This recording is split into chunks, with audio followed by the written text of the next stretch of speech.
Good morning students. आज हम alkene के इस 9th वीडियो लेक्चर में ओजोनोलिसिस और पॉलीमराइजेशन पढ़ेंगे।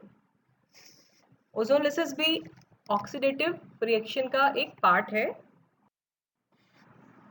ओजोनोलिसिस में कार्बन कार्बन डबल बॉन्ड पर ओजोन के योग से ओजोनाइड बनता है और फिर इस ओजोनाइड जो है इसका एल्डिहाइड या कीटोन के अंदर विदलन हो जाता है। So process of preparing the ozonide and then decomposing it to get the carbonyl compound is called ozonolysis.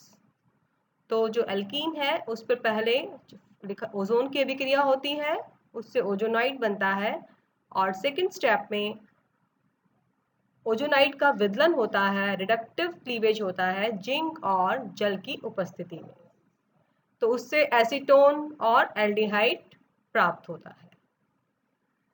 तो इसे हम कहते हैं ओजोनोलिसिस। अब आता है ओजोनोलिसिस का मैकेनिज्म कि इसकी क्रियाविधि किस प्रकार से होती है। जब एल्कीन के अक्रियाशील विलायक जैसे कि क्लोरोफॉर्म या CCl4 के विलयन में जब हम ओजोन गैस प्रभावित करते हैं, ओजोन गैस का स्ट्रक्चर आप देख रहे हैं, 3 ऑक्सीजन के मॉलिक्यूल होते हैं, O डबल बॉन्ड O, और ये पोलराइज हो जाती है, O पर पॉजिटिव चार्ज है और दूसरे ऑक्सीजन पर ऋण आवेश है।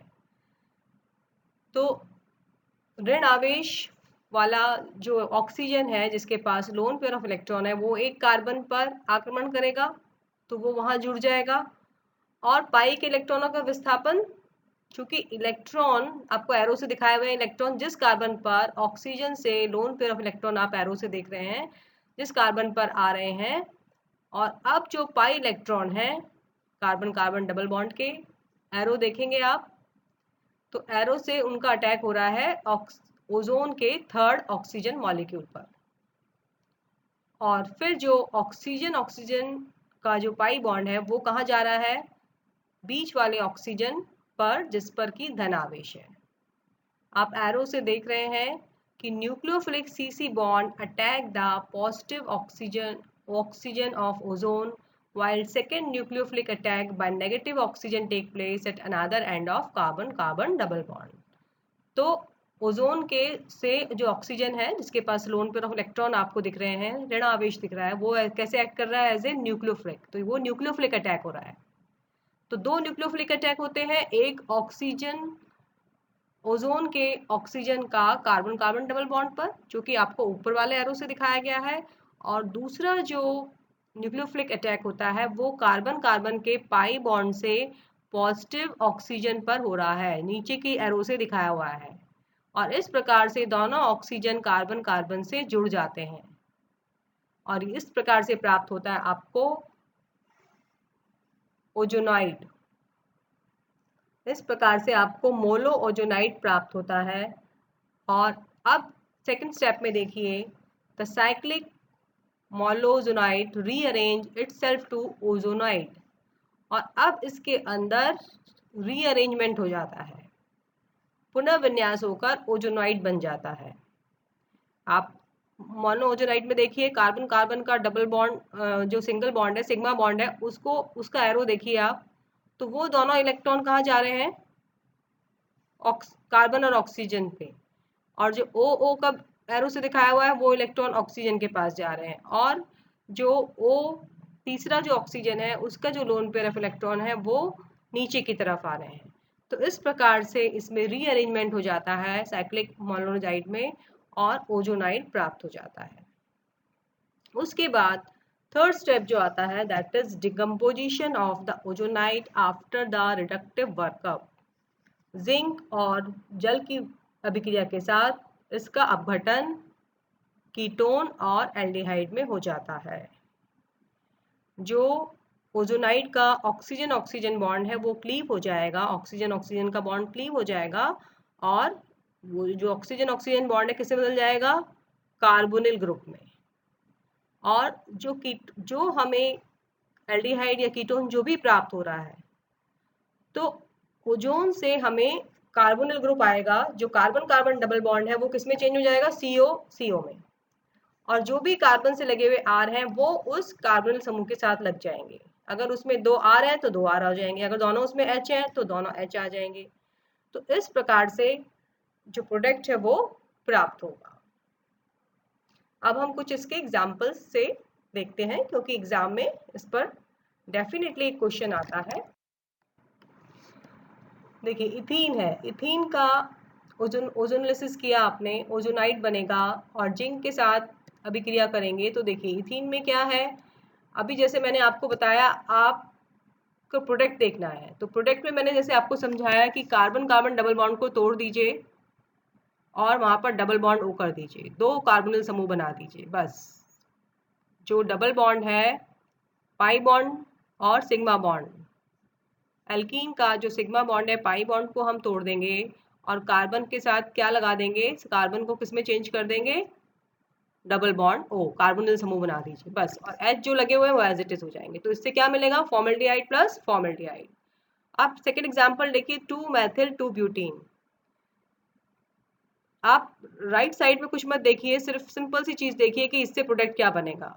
तो इससे जो प्रोडक्ट बनेगा, C डबल बॉन्ड C को आप बॉन्ड को तोड़ेंगे तो कार्बोनिल कार्बोनिल दोनों कार्बोनिल समूह बन जाएंगे, एक पे H, एक कार्बोनिल पर H और CH3 यानी कि एल्डिहाइड, और दूसरे पर CH3 यानी कि कीटोन। तो कीटोन और एल्डिहाइड आपको प्राप्त होगा। अब आप राइट डायरेक्शन में देखिए, बिल्कुल सही है। अब आप इस साइक्लोहेक्सीन को देखिए, कार्बन कार्बन डबल बॉन्ड को तोड़ना है आपको, बाकी रिंग एज इट इज रहेगी। जो आपका पाई बॉन्ड है वहां पर आप बॉन्डिंग खत्म करके एक एक कार्बन पर डबल बॉन्ड हो, दूसरे पर डबल बॉन्ड हो, और जो भी प्रतिस्थापित समूह लगे हैं वो एज इट इज रहेंगे। तो इस प्रकार से आपको 6 ऑक्सोहेप्टेनॉल बंधन प्राप्त होगा। आपको बिल्कुल चिंता करने की आवश्यकता नहीं है कि क्या प्रोडक्ट बनेगा और कैसे आपको बनाना है।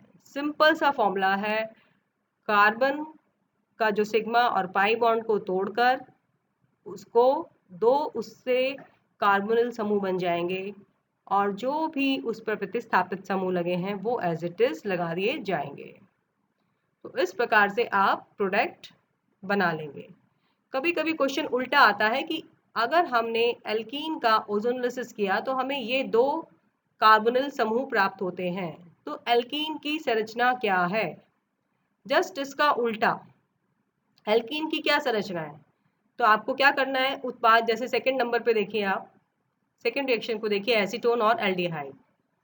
तो ऑक्सीजन ऑक्सीजन को हटा दीजिए, जो कार्बोनिल समूह के जो कार्बन है दोनों को जोड़ दीजिए, वो एल्कीन हो गई आपकी दोनों, और बाकी बस लगे हुए आर लग जाएंगे। तो बस ये हो गई आपकी इनिशियल ओरिजिनल एल्कीन, जिससे कि आपको ये दोनों प्रोडक्ट्स प्राप्त हुए। So this is very simple reaction, और इस पे जो क्वेश्चन आता है वो आप बहुत इजीली अटेम्प्ट कर सकते हैं।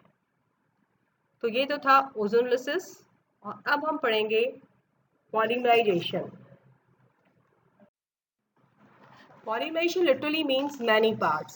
Many repeating units called monomers join together to make a long chain polymer molecule.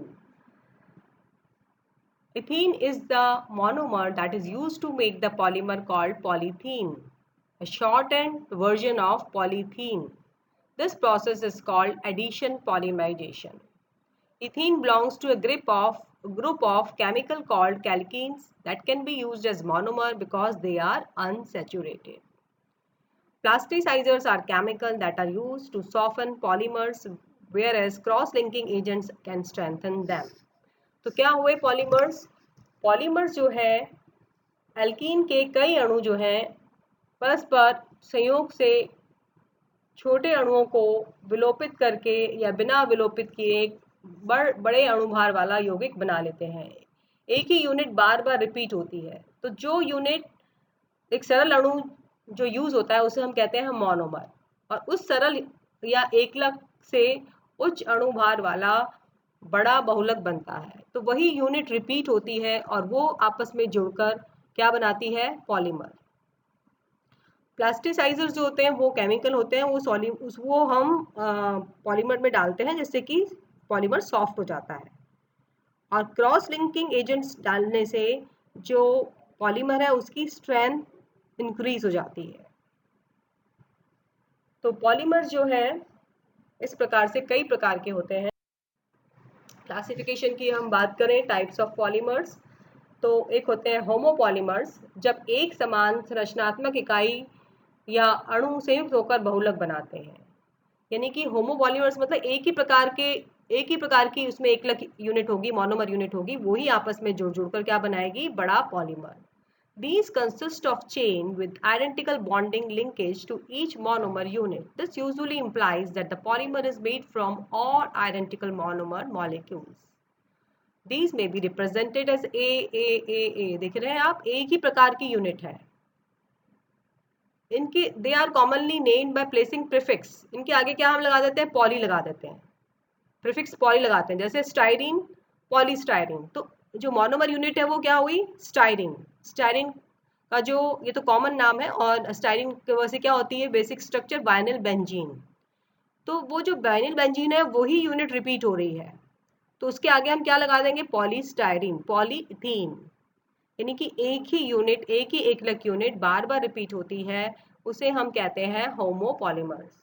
दूसरे होते हैं सहबहुलक, copolymers. These consist of chain with 2 और मोर लिंकेज, यूजुअली इम्प्लाइंग 2 और more different type of monomer unit. यहाँ पर क्या है, दो से अधिक प्रकार के मोनोमर यूनिट होते हैं, जैसे कि A B A B A B.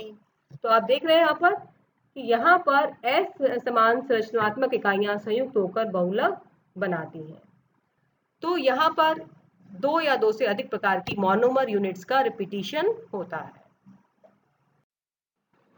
अब पॉलीमर्स को हम क्लासिफाई करते हैं उनके मोड ऑफ पॉलीमराइजेशन के आधार पर।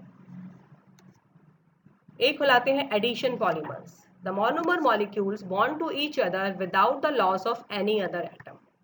तो जब मोनोमर यूनिट्स आपस में जुड़ती हैं तो किसी भी मॉलिक्यूल या यूनिट का लॉस नहीं होता, वो बस आपस में जुड़ती ही जाती हैं। एकलक यूनिट बिना किसी छोटे अणु के विलोपित हुए बहुलक बनाती जाती हैं। तो एकलक और बहुलक का मूलानुपाती सूत्र समान होता है। Addition polymers from alkene monomer or substituted alkene monomers are the biggest group of polymer in this class. Ring opening polymerization can occur without loss of any small molecules. तो जो एडिशन पॉलीमर्स है usually वो alkene या alkene के प्रतिस्थापित जो monomers है उनके द्वारा बड़ा पॉलीमर बनाया जाता है, और इसमें कोई भी अणु का लॉस नहीं होता। किसी भी छोटे या बड़े अणु का, जब मोनोमर्स यूनिट जुड़ती हैं तो किसी भी अणु का, छोटे अणु का विलोपन नहीं होता।